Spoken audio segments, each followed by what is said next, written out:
avec une première question, Gradiela, qui nous dit, c'est une question qui revient très souvent, nous avons tous besoin de nous faire couper les cheveux, certains plus que d'autres, ou de faire une couleur. Est-ce qu'on peut pas envisager un coiffeur à domicile? Graziella, j'ai envie de vous dire merci d'avoir posé cette question. Parce que personnellement, je ne vous vois plus tellement bien, ni l'un ni l'autre d'ailleurs. D'ailleurs, peut-être que vous aussi, il faudrait si faire vous m'apportez des ciseaux, je m'occupe de votre mèche tout de suite. Alors attendez, moi je veux bien voir le résultat. Vous allez voir justement parce que Graziella, je sais que c'est compliqué, mais on ne peut pas faire appel à un coiffeur à domicile. Pourquoi? Tout simplement pour les respects des distances, des gestes barrières élémentaires, notamment le mètre des distances, évidemment, ne serait pas du tout respecté. Donc sanitairement, c'est trop dangereux.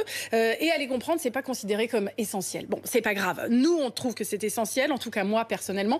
Donc je vous laisse pas tomber, Graziella. J'ai un petit conseil pour vous de la part du coiffeur des stars, David Lucas. Attention, écoutez. Et puis c'est un petit conseil qui m'est un petit peu, enfin voilà, c'était un peu intéressé comme question. C'est sur la frange.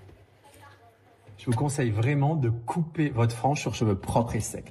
Pourquoi? Parce que si vous la coupez sur cheveux mouillés, elle risque de remonter en séchant et d'être vraiment, du coup, vraiment trop courte.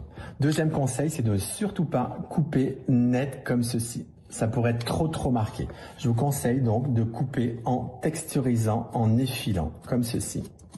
Ainsi, vous aurez une frange qui va se placer très bien, qui sera tout en douceur. Vous pouvez faire ça sur toute la frange et vous laissez un peu plus long sur les côtés. Ça donnera un style des années 70 et on adore ça.